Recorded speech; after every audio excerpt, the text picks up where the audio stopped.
वज़ू करने का तरीका क्या है? वज़ू करने का तरीका यह है, पहले बिस्मिल्लाहिर्रहमानिर्रहीम पढ़ के पढ़े, फिर घुटनों तक 3 बार हाथ धोना, फिर 3 बार कुल्ली करना, 3 बार नाक की नरम हड्डी तक पानी पहुंचाना, और 3 बार मुंह धोना, 3 बार कोने समेत हाथ धोना, 1 बार शरीर का मशा करना और 3 बार घुटनों तक पैर धोना, फिर दूसरा माँ पढ़ने। धोने का मतलब क्या है? धोने का मतलब यह है, जिस चीज़ को धोया जाए उसके हर हिस्से पर पानी बहा जाए, बह जाए। कुछ हिस्सा भीग गया मगर उस पर पानी नहीं बहा तो वज़ू होगा या नहीं?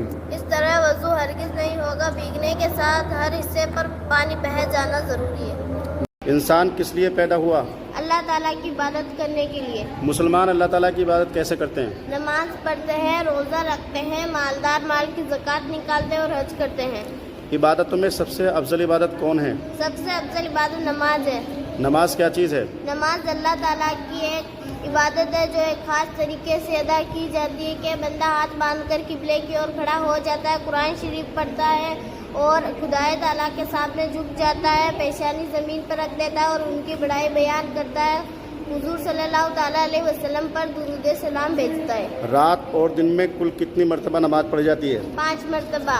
उन 5 नमाजों के नाम क्या हैं? फजर, ज़ोहर, असर, मगरिब, इशा। फजर की नमाज कब पढ़ी जाती है? सुबह उजाला होने के बाद सूरज निकलने से पहले पढ़ी जाती है। ज़ोहर की नमाज कब पढ़ी जाती है? दोपहर सूरज डूबने के बाद पढ़ी जाती है। सूरज डूबने के नहीं, दोपहर सूरज ढलने के बाद पढ़ी जाती है।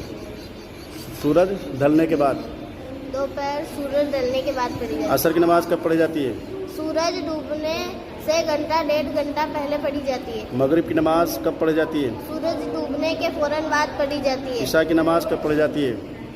1.5 घंटा रात गुजरने के बाद पढ़ी जाती है। नमाज पढ़ने के पहले जो हाथ और मुंह धोया जाता है उसे क्या कहते हैं? उसे वज़ू कहते हैं। क्या बगैर वज़ू के नमाज नहीं हो सकती? नहीं, हरगिज़ नहीं। वज़ू करने का तरीका क्या है?